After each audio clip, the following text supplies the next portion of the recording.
बेटा तू अपना घर छोड़कर आई है तो ये मत सोच कि तेरी माँ से दूर हो गई है। मैं हूं ना, मैं तेरी माँ जैसी हूँ बेटा। देख रीना, मेरी माँ कितनी अच्छी है, बिल्कुल तुम्हें माँ वाला प्यार देगी, है ना माँ? हाँ, माँ का प्यार मिल जाए तो बस और क्या चाहिए किसी को।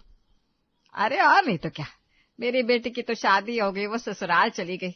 अब तू आई है, तू मेरी बेटी है, बस इतना समझ ले। कुछ दिन बाद, माँ मैं जा रही हूँ, सहेली की शादी है, शाम तक आ जाऊंगी। अरे हाँ हाँ ठीक है, लेकिन जल्दी आ जाइयो, घर में खाना कौन बनाएगा? माँ बना के जाऊं क्या? थोड़ी देर में आ जाऊंगी ना। अरे नहीं नहीं, जा मैं देख लूंगी। रीना चली जाती है, शाम हो जाती है, फिर रात। ये लड़की गई कहाँ, अभी तक नहीं आई। भूख लगी है, खाना भी नहीं बना। तभी पड़ोस से आती है चाची। क्या हुआ भाभी, चेहरा क्यों उतरा हुआ है? अरे क्या बताऊं, बहू गई है सुबह से, अभी तक नहीं आई। खाना नहीं बना घर में, मैं बैठी हूँ भूखी। अरे रे रे, ये क्या बात हुई?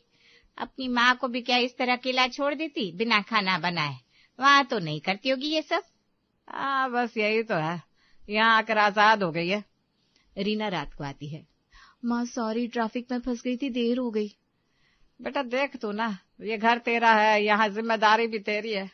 मैं तो भूखी बैठी रही ना। माँ वो बस थोड़ी देर हो गई, अभी बना देती हूँ।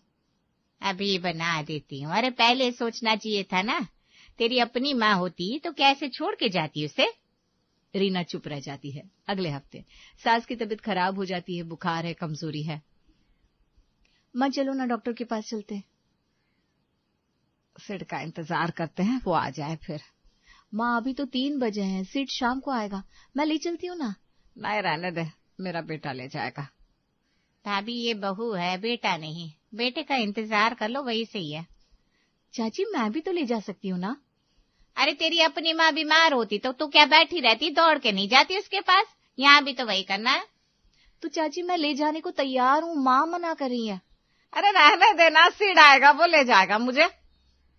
रात को खाना खाते वक्त रीना रोटियां बनाती है, सिड खाता है तो मुंह बनाता है। रीना रोटी ठंडी है। हाँ भाई, गरम रोटी तो चाहिए ना। तेरी माँ के घर में क्या ठंडी रोटी खाती थी तू? चाची अभी बनाई है, थोड़ी देर पहले। बेटा देखना तू, गरम रोटी परोसनी चाहिए, इतना तो करना ही पड़ता है। माँ मैंने कहा था ना खाना लग गया है, तब कोई आया नहीं। यार रीना, माँ बीमार है, थोड़ा तो ध्यान दे उन पर। रीना धीरे से रसोई में चली जाती है, आंखें भर आती है। सोचती है जब माँ जैसी हो तो बेटी जैसा समझती क्यों नहीं। सुबह नाश्ते के टेबल पर सिड बेटा रात भर नींद नहीं आई, कमरे का एसी बड़ी देर से रुक रुक के चल रहा है, पूरी रात गर्मी में करवटें बदलता रहा। क्या रात भर? माँ तुमने बताया क्यों नहीं रात को? अरे बेटा तुम लोग सो रहे थे, परेशान करना ठीक नहीं लगा। सिड का चेहरा बदल जाता है, रीना की तरफ घूमता है। रीना, माँ को पूरी रात गर्मी में रहना पड़ा, तुम्हें पता नहीं था क्या? अरे सिड मुझे कहाँ पता था, माँ ने बताया ही नहीं। माँ ने बताया तब जब एसी रुक रुक के चल रहा था, तो तुमने ध्यान क्यों नहीं दिया? घर की जिम्मेदारी किसकी है? सिड रात को माँ कमरे में आई ही नहीं, बताती तो मैं देखती ना। तो तुम्हें खुद देखना चाहिए ना, माँ बोलेंगी तब जाओगे क्या? सोच कर देखो, तुम्हारी अपनी माँ होती, रात को उनका एसी खराब होता तो क्या तुम चैन से सोती रहती? दौड़ के नहीं जाती उनके पास? रीना चुप रहती है। सिड मैं माँ की परवाह नहीं करती ऐसा नहीं है, बस रात को पता नहीं चला। बस रीना, आज ही मैकेनिक को बुलाओ और आगे से ध्यान रखना। सास बीच में बोलती है। अरे सिड बेटा छोड़ो ना, हो जाता है कभी कभी। रीना मन में सोचती है माँ खुद छोड़ रही है, पर सिड नहीं छोड़ेगा। शनिवार की सुबह। रीना सुन, रीना तेरी ननद आ रही है आज, नेहा 2 दिन रहेगी। अरे वाह, कब आ रही है? शाम तक। देख बेटा, नेहा को मटर करी बहुत पसंद है और वो शाही पनीर भी है, तो आज बना देना। माँ आप जानती हो मुझे मटर से एलर्जी है, गंध से ही उल्टी आती है मुझे। अरे तो क्या हुआ, थोड़ी देर के लिए बना दे। नेहा कितने महीनों के बाद आ रही है, उसकी पसंद का बनेगा ना। माँ बस रीना ज्यादा नाटक मत कर, बना दे चुपचाप। शाम को नेहा आती है बड़े शोर के साथ। माँ, माँ कहाँ हो? आजा बेटा आजा मेरी जान, कितने दिन बाद आई। देख कितनी पतली हो गई है। माँ यार, वहाँ खाना ही नहीं मिलता ढंग का, तुम्हारे हाथ का खाना बहुत याद आता है। अरे रीना ने बनाया है आज मटर करी और शाही पनीर। नेहा रीना को देखती है। हाय भाभी। हाय नेहा, आ जाओ। अभी पानी देना, ट्रेन में बड़ी प्यास लगी। रीना पानी लाती है। ठंडा नहीं, गर्म पानी, मेरा गला खराब है। रीना वापस किचन में जाती है। रात को खाने के बाद रीना, नेहा का सामान तुम्हारे कमरे में रख दो। मतलब माँ? मतलब क्या, तुम्हारा कमरा सबसे बड़ा है, एसी भी अच्छा है, नेहा वहां सोएगी, तुम लोग छोटे कमरे में सो जाओ 2 दिन। माँ वो हमारा कमरा है, हमारा सामान सब। बेटा देख, तो 2 दिन की बात है, बहन आई है सिड़की, इतना तो कर ही सकती है। रीना 2 दिन की बात है, कर दो ना। रीना चुपचाप कमरा खाली करने चली जाती है। मन में तो आग जलती है। अगली सुबह, भाभी नहाने के लिए पानी गर्म कर दो। गीजर है ना कमरे में? अरे वो वाला नहीं, बड़े वाला बॉयलर से करो, मुझे ज्यादा पानी चाहिए, बाल धोने। नेहा वो बॉयलर नीचे है, उसमें टाइम लगेगा। अंदर से सास आवाज लगाती है। रीना सुना नहीं नेहा क्या कह रही है? कर दे बेटा, क्या मुश्किल है? रीना चुपचाप नीचे जाती है। नेहा माँ से धीरे से कहती है, माँ भाभी को तकलीफ होती है क्या हर काम में? अरे छोड़ ना, तू अभी नई नई है, सीख जाएगी। दोपहर को, भाभी आज लंच में क्या बनाए? दाल चावल और आलू की सब्जी। बस? अरे भाभी कुछ स्पेशल बनाओ ना, मैं आई हूँ, पुलाव बनाओ या फिर छोले। हाँ रीना, नेहा सही कह रही है, मेहमान आया है घर में। माँ सुबह मटर बनाया, रात शाही पनीर, अब दोपहर में भी। बेटा देख, तो ना नेहा महीनों बाद आई है, इसके लिए इतना भी नहीं कर सकती। अगर तेरी माँ आती तो मैं कुछ कहती क्या? जो मांगती बना देती। रीना रुक जाती है। माँ एक बात पूछूं? आप पूछ। आप कहती हो ना मैं तेरी माँ जैसी हूँ, तो नेहा की माँ हो, मेरी भी माँ हो ना, तो नेहा के लिए जो करती हो मेरे लिए भी तो वही होना चाहिए।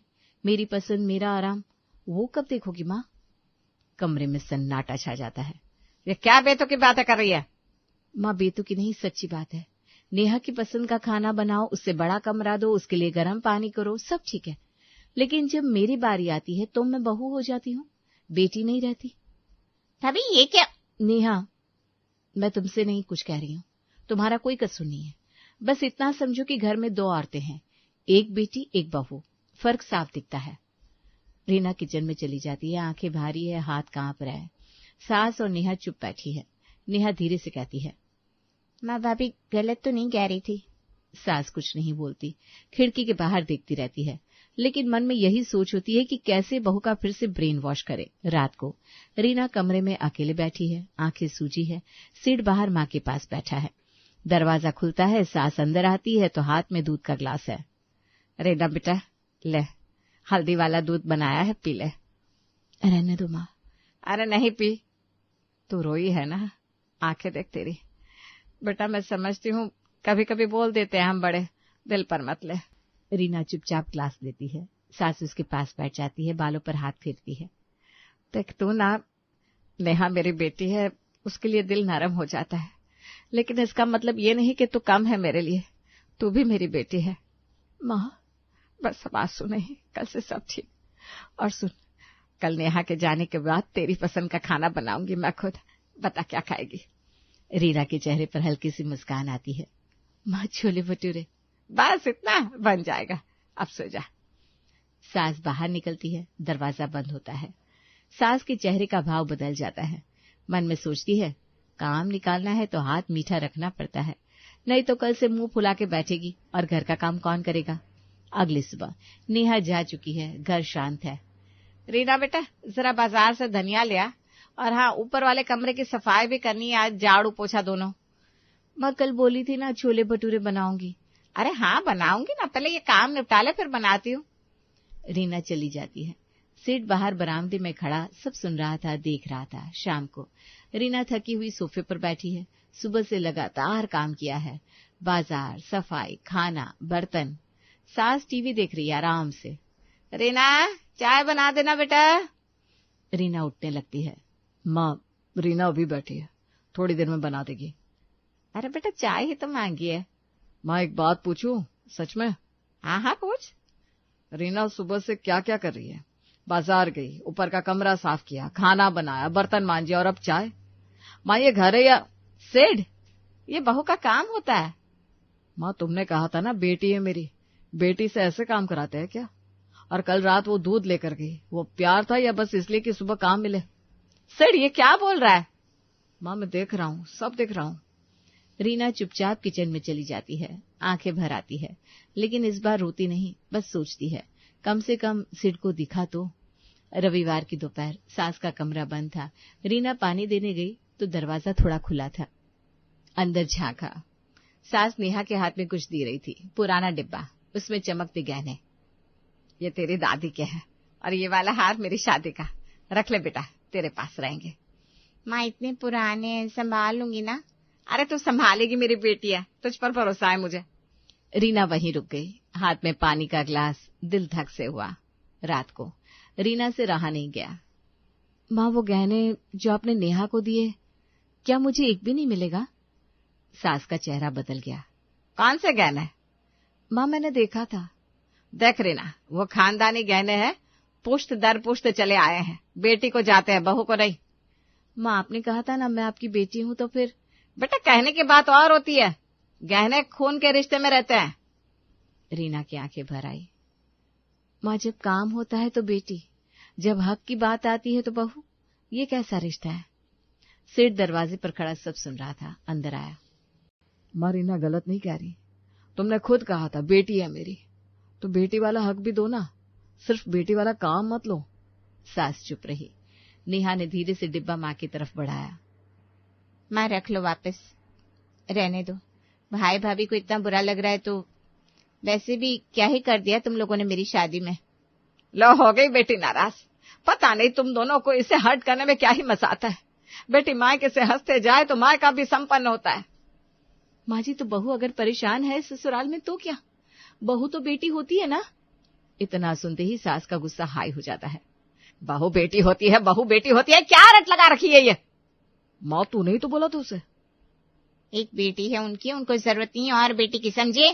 बढ़िया ही बेटी होती है। मैं जा रही हूँ माँ, घर संभाल ले अपना, हाथ से निकल रही है तेरी बहू, और बेटा भी। मैं चली। नेहा चली जाती है और माँ भी कमरे से बाहर चली जाती है। रीना को लगता है शायद उससे गलती हो गई। सिड भी समझ जाता है कि माँ की बातें सिर्फ बातें थी। लेकिन फिर अगले दिन, रीना आज खाने में मटर बनेगा। मैं मटर नहीं खाती हूँ, मुझे एलर्जी है, मैं दाल बना रही हूँ।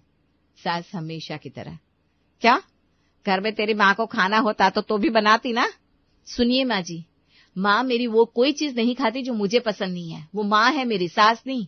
आप सास है तो जो खाना है खुद बना लीजिए, मैं बेटी नहीं हूँ आपकी। रीना का रूप बदल गया था। वो समझ गई थी कि सास तो बहू को बेटी बोलकर सारा काम करवाती है, लेकिन बहू को बेटी बनाकर उसे वो हक नहीं देती जो बेटी के होते हैं। अब रीना समझदार हो गई थी, समझ गई थी कि ये ससुराल है, मायका नहीं, तो यहाँ सास ही मिलेगी, माँ नहीं।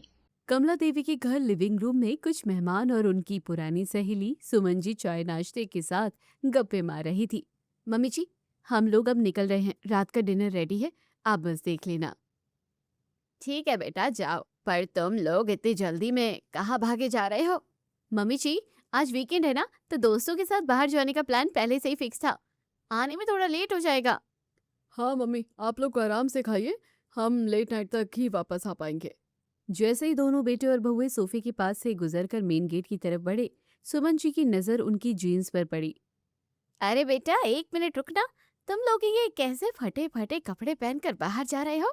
ये जीन्स तो घुटनों से पूरी नीचे लटक रही है। आंटी जी, ये फटे कपड़े नहीं है, ये आजकल का लेटेस्ट फैशन है, ट्रेंडिंग है एकदम। नाम बड़े और दर्शन छोटे, ऐसा कैसा फैशन जो अच्छे भले कपड़ों को बीच से ही फाड़ दे? कम से कम बाहर जाते वक्त तो ढंग के कपड़े पहनो। अरे छोड़िए ना सुमन आंटी, आप पुराने जमाने की बात लेकर बैठ गई हैं। ये आज का यूथ स्टाइल है, आप नहीं समझोगी। बहुओं और बेटों के बाहर जाते ही सुमन जी ने चाय का कप टेबल पर रखा और कमला देवी की तरफ देखा। देख लिया कमला, आजकल के बच्चों का हाल, फैशन के नाम पर कुछ भी फटे छीतड़े पहनकर निकल जाते हैं और ऊपर से ज्ञान देते हैं। अब क्या बोलूं सुमन, रोज समझाती हूँ पर कोई मेरी सुनता कहाँ है। अपनी मनमर्जी के आगे किसी को कुछ समझते ही नहीं। तुम्हारी भी गलती है कमला, थोड़ा टोकना सीखो इन्हें, कल को सोसाइटी के लोग देखेंगे तो तुम्हारी ही परवरिश पर उंगली उठाएंगे ना। सच कह रही हो, मुझे तो खुद इनके इस अजीबोगरीब हुलियों को देखकर अंदर ही अंदर बहुत अजीब लगता है। समाज में हमारी भी तो कोई इज्जत है। अगली सुबह डाइनिंग टेबल पर पूरा परिवार नाश्ता करने बैठा था, तभी कमला देवी ने बीती रात वाली बात छेड़ दी। देखो आकाश, विवेक, मैं तुम लोगों से कुछ कहना चाहती हूँ। जब भी बाहर जाओ जरा सलीके के कपड़े पहन कर जाया करो। ओहो मम्मी, सुबह सुबह फिर से वही बोरिंग लेक्चर मत शुरू करो प्लीज। कल रात भी सुमन आंटी ने फालतू का सीन क्रिएट कर दिया था। कोई फालतू का सीन नहीं था। वो तो मेरी सहेली थी जो सीधे बोल गई। कोई बाहर का होता तो पीठ पीछे हंसता। वो 4,000 की जीन्स पहन रखी थी तुमने, वैसी कतरन तो मैं कैंची लेकर खुद ही घर में काट दूं। मम्मी आप तो हद करती हो। आपको पता है कि वो ब्रांडेड कपड़े हैं, इंटरनेशनल मार्केट से मंगवाए हैं, बहुत महंगे आते हैं ये। बिल्कुल मम्मी जी, इस ब्रांड की वैल्यू आपको पता नहीं है। इसे डिस्ट्रेट लुक बोलते हैं। इसकी वो कटिंग ही स्पेशल होती है जो आसानी से नहीं मिलती। वाह, महंगे पैसों में फटे कपड़े खरीदो और उसे स्पेशल कटिंग का नाम दे दो। हमारे जमाने में ऐसे कपड़ों को पोछा बनाने के काम में लिया जाता था। मम्मी जी, जमाना बदल चुका है। आज की डेट में जो जितना डिफरेंट और अतरंगी दिखता है वही सबसे ज्यादा कूल माना जाता है। आप बस अपनी सोच बदलो। सोच मुझे बदलनी है या तुम लोगों को, ये तो वक्त ही बताएगा। फिलहाल चुपचाप नाश्ता खत्म करो, ऑफिस के लिए लेट हो रहा है तुम लोगों को। कुछ दिनों के बाद आकाश और विवेक को अक्सर कॉर्पोरेट पार्टीज में जाना पड़ता था और आज प्रिया के ऑफिस की एक बड़ी सक्सेस पार्टी थी। नेहा, जरा चेक करना, ये साड़ी इस हाई फाई पार्टी के लिए परफेक्ट है ना? साड़ी तो क्लासिक है दीदी, पर इसका ब्लाउज एकदम नेक्स्ट लेवल। ये डिजाइन आजकल सोशल मीडिया पर बहुत वायरल है। बहुत मुश्किल से मिला है। एक तरफ पूरी स्लीव्स और दूसरी तरफ से बिल्कुल गायब। इसे वन शोल्डर लुक बोलते हैं। आज सब मुझे ही देखते रह जाएंगे। बिल्कुल, आपके ऑफिस वाले तो वैसे भी फैशन पुलिस बने घूमते हैं। आप इस अतरंगी लुक में सबसे स्टाइलिश दिखोगे दीदी, देख लेना। बस मम्मी जी कोई नया ड्रामा ना शुरू कर दे। उनका पुराना टेप रिकॉर्डर बजने से पहले ही हमें यहाँ से निकलना होगा। सही कहा, वरना वो अपनी घिसी पिटी सोच लेकर बैठ जाएंगी और हमारा मूड पूरा खराब कर देंगी। चलिए जल्दी तैयार हो जाइए। हाँ, बस ये इयररिंग्स मैच कर लूं। इस डिजाइनर लुक के साथ मिनिमल ज्वेलरी ही अच्छी लगेगी। परफेक्ट। अब चलिए, क्या बात ही होगी, लेट हुए तो एंट्री का सारा स्वैग खत्म हो जाएगा। प्रिया जब तैयार होकर लिविंग रूम से गुजरी तो सीढ़ियों पर कमला देवी की नजर उसके उस अतरंगी ब्लाउज पर पड़ गई। अरे बहू, ये कैसा ब्लाउज सिलवा लिया? जरा सीधे खड़ी हो ना, इसका एक बाजू कहाँ गायब है? मम्मी जी, ये कोई डिफेक्टिव पीस नहीं है, ये नया ट्रेंड है। इसे वन ऑफ शोल्डर बोलते हैं। बड़ी बड़ी सेलिब्रिटीज ऐसा ही पहनती है। सेलिब्रिटीज तो कुछ भी पहनती है। स्लीवलेस ही पहनना था तो दोनों तरफ का हटा देती, पर एक तरफ आस्तीन और दूसरी तरफ से कपड़ा ही गायब। ये कैसा अधूरा अधूरा फैशन है? मम्मी जी प्लीज, हर बात में अपनी पुरानी सोच मत लाया करिए। आपको पता नहीं है कि ऐसी पार्टीज में खुद को कैसे प्रेजेंट करना पड़ता है। प्रेजेंट करने का मतलब ये तो नहीं कि आधे कपड़े पहनकर चली जाओ। समाज में रहने का भी एक तरीका होता है। हमारे कपड़ों में इतनी रोक टोक मत किया करिए, हमें अच्छा नहीं लगता। हम बच्चे नहीं हैं जो हर वक्त आपकी परमिशन ले। मैं तो सिर्फ सलीका सिखा रही हूँ। कल को लोग पीठ पीछे हंसेंगे तो दुख मुझे ही होगा। कोई नहीं हंसता मम्मी जी, ये मॉडर्न दुनिया है, यहाँ लोग स्टाइल देखते हैं, पुरानी सोच नहीं। अब हम लेट हो रहे हैं, बाय। सास से बहस के बाद प्रिया पैर पटकती हुई वापस अपने कमरे में आ गई, जहाँ नेहा उसका इंतजार कर रही थी। देख लिया नेहा, मम्मी जी की सुबह शाम बस वही चिक चिक चलती रहती है। कपड़ों को लेकर इतनी नैरो सोच है इनकी, दम घुटने लगता है। सही कह रही हूँ दीदी, समझती ही नहीं है कि आजकल कॉर्पोरेट वर्ल्ड में ट्रेंडिंग क्या है। बस हर चीज में अपना पुराना दिमाग लगाती रहती है। हमारी लाइफस्टाइल से इन्हें हमेशा दिक्कत रहती है। खुद तो पूरी जिंदगी साड़ी और सलवार सूट में काटती, कभी मॉडर्न दुनिया देखी ही नहीं।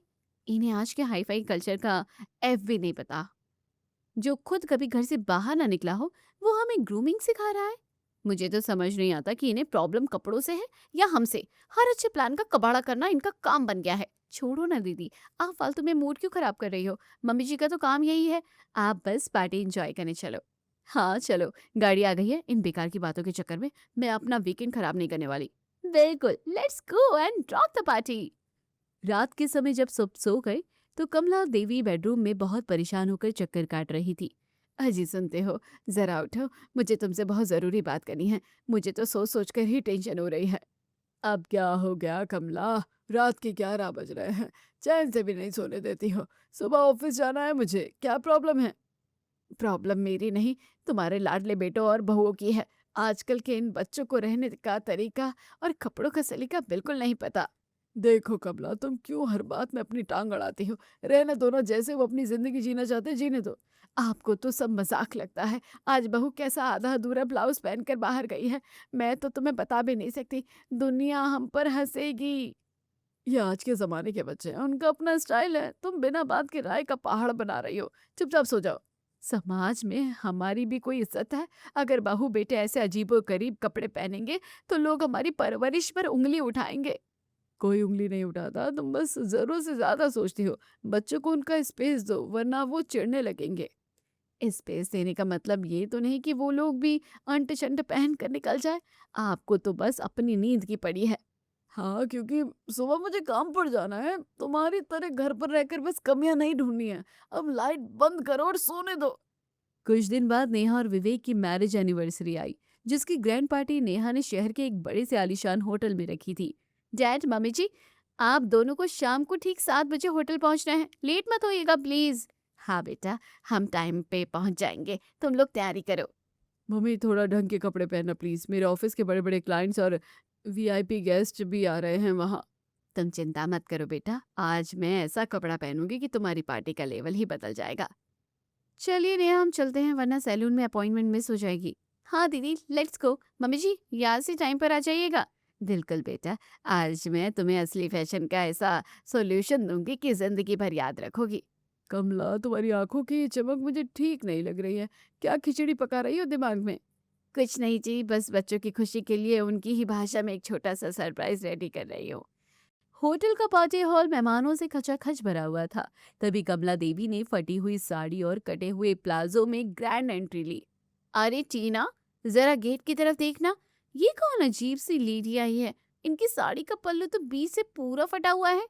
ओह माय गॉड, साड़ी तो छोड़ो, नीचे का प्लाजो देखो, जगह जगह से कतरन की तरह फटा हुआ है। ये इस हाई फाई होटल में क्या करने आई है?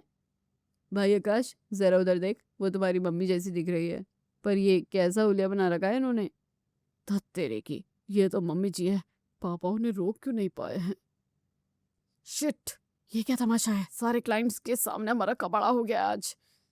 ओह नो, मुझे तो यकीन नहीं हो रहा है, लोग हमें देखकर हंस रहे हैं। दीदी, मेरी तो पूरी एनिवर्सरी पार्टी का कबाड़ा कर दिया मम्मी जी ने।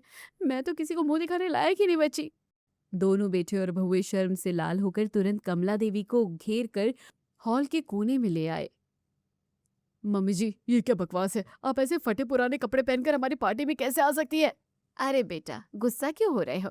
तुझे पता भी है, 10,500 की ब्रांडेड ड्रेस लेकर आई हूँ कल ही। मम्मी जी, दिमाग खराब हो गया है क्या आपका? ये साड़ी बीच से फटी है और प्लाजो के चीथड़े उड़े हैं। कितने घटिया कपड़े लग रहे हैं आप पर। क्यों घटिया क्यों लग रहे हैं? तुम्ही ने तो बोला था कि आजकल कपड़ों का फटा होना ही सबसे बड़ा फैशन होता है।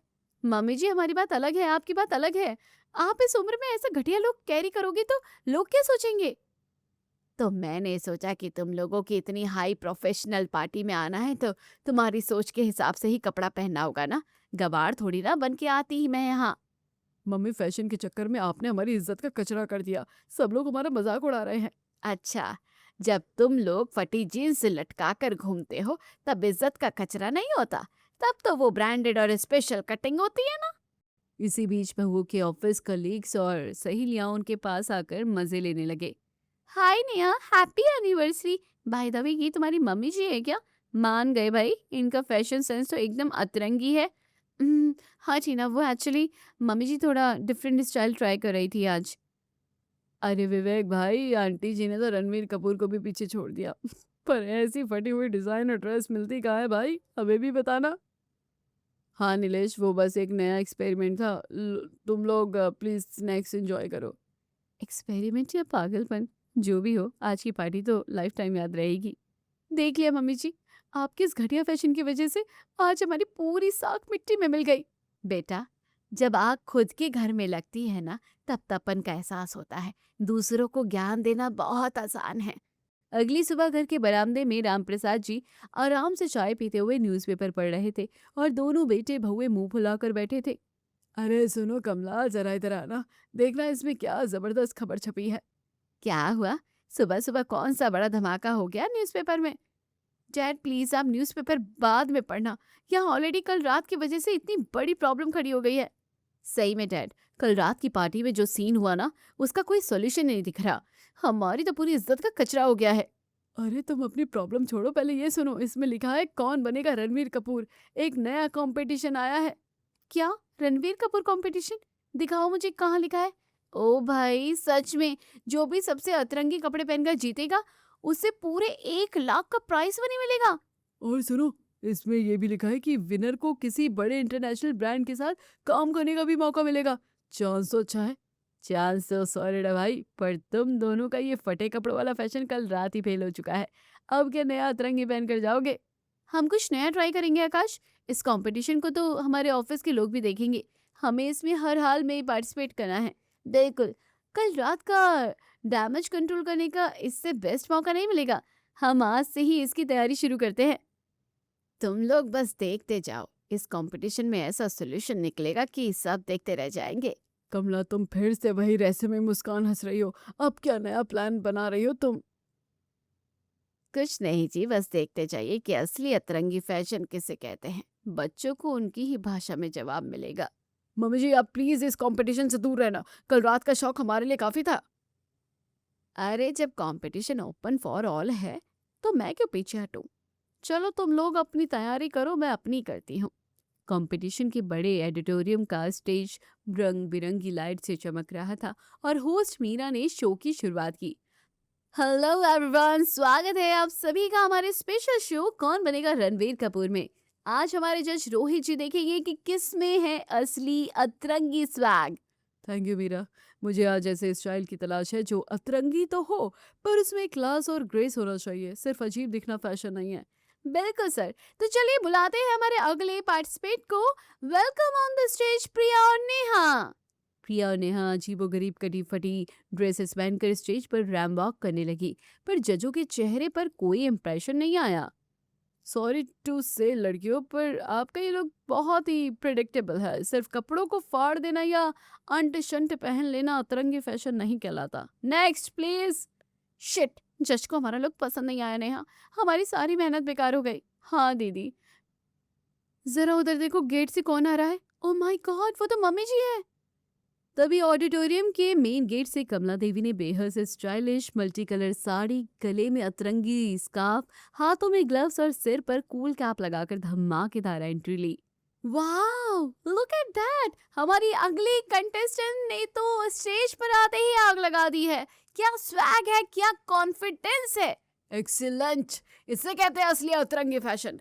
साड़ी के पारंपरिक लुक के साथ स्कार्फ, ग्लव्स और ये कैप का ये कॉम्बिनेशन माइंड ब्लोइंग है। इसमें स्टाइल भी है और सलीका भी है। तो लेडीज एंड जेंटलमैन, बिना किसी सस्पेंस के हमारी आज की विनर है श्रीमती कमला देवी। इन्हें मिलता है 1 लाख का चेक और फैब इंडिया ब्रांड का एम्बेसडर बनने का मौका। Thank you so much. Fashion वही जो आपको अतरंगी बनाए पर आपकी गरिमा को कम ना होने दे। कंपटीशन जीतने के बाद कमला देवी जब घर के लिविंग रूम में पहुंची तो दोनों बहुएं चिढ़कर और मुंह बनाकर सोफे पर बैठी थी। मम्मी जी, आपको जब पता था कि आप इतनी अच्छी ड्रेसिंग स्टाइल कर सकती है तो आपने कल रात हमारी पार्टी खराब क्यों की?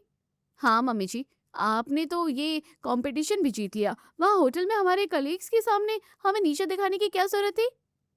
बेटा, मैं तुम्हारी पार्टी खराब करने नहीं आई थी। मैं तो बस तुम्हें दिखा रही थी कि तुम लोग जैसे कपड़े पहनते हो वो दूसरों पर घटिया कितने लगते हैं। पर मम्मी जी, वो तो ट्रेंड है, आज का यूथ वैसे ही कपड़े पसंद करता है। हर वक्त फटे कपड़े पहनना ही फैशन नहीं कहलाता है। तुमको पता भी है कि असली फैशन क्या है? क्या है मम्मी जी, आप ही बता दीजिए, आज हम आपकी बात सुनने को तैयार है। ये देखो, ये मेरी फोटोज देखो, तुम लोग जरा आंखें खोल कर देखो इन्हें। ओह माय गॉड मम्मी जी, ये आप हैं? ये शॉर्ट जैकेट और बेल बॉटम पैंट्स, आप इतनी मॉडर्न थी। हाँ जब मैं जो पहन लेती थी ना, वही उस जमाने में फैशन बन जाता था। मेरे को देख देख के लोग चलते थे, मेरे जैसे ट्रेंडिंग कपड़े पहनते थे, समझ गए? वाओ मम्मी जी, आप तो अपने जमाने की रॉक स्टार थी। आपका ये स्टाइल तो आज के जमाने में भी सुपर हिट हो जाए। मार्केट में वैसे ही कपड़े बिकते थे जो मैं पहनती थी। मेरा पूरे मोहल्ले में नाम था। मैं इतने क्लासिक कपड़े पहनती थी कि लोग दीवाने थे। लेकिन मम्मी जी, आप तो हमेशा साड़ी और सूट सलवार में ही दिखती है, हमें तो कभी पता ही नहीं चला। क्योंकि उम्र और मौके के हिसाब से कपड़े बदले जाते हैं। जवानी का फैशन जवानी में अच्छा लगता है, पर सलीका हमेशा रहना चाहिए। अच्छा मम्मी जी, ये जो फोटो में आपके पीछे एक लड़का साइकिल लेकर खड़ा है, ये कौन है? अरे ये और कोई नहीं, तुम्हारे पापा जी हैं। ये भंवरा बन के मंडराते रहते थे मेरे आगे पीछे जब हम कॉलेज में पढ़ते थे। मतलब आपका डैड आपके पीछे घूमते थे? मतलब मम्मी आप दोनों की लव मैरिज है? मुझे तो आज तक यही पता था कि आप लोगों की अरेंज मैरिज हुई है। अरेंज मैरिज है? अरे लव कम अरेंज है। कॉलेज में सब मुझे पसंद करते थे, तो उसमें से तेरे पापा भी थे जो भंवरा बन के सारा दिन मंडराते रहते थे मेरे आगे पीछे। पापा ये क्या सुन रहे हैं हम? आप तो बड़ा छुआ सब निकले। अरे यार कमला, तुमने भी बच्चों के सामने सब पोल खोल दी। अच्छी खासी बच्चों के आगे मेरी इमेज बनी हुई थी, सब खराब कर दी तुमने। अरे इन्हें पता तो लगे कि इनकी मम्मी क्या चीज थी। देखा बेटा, फटे पुराने कपड़े पहनने से, फटे फटे कपड़े लटकाने से फैशन सेंस नहीं होता। आई एम सॉरी मम्मी जी, हमें समझ आ गया है कि फैशन उसी को कहते हैं जो तरीके से और सलीके के कपड़े पहने जाए, जिसमें इंसान सुंदर लगे, अच्छा दिखे और कॉन्फिडेंट दिखे। हाँ मम्मी जी, आइंदा से हम इस बात का पूरा ध्यान रखेंगे। अब हम कभी भी ऐसे फटे पुराने कपड़े पहनकर बाहर नहीं जाएंगे।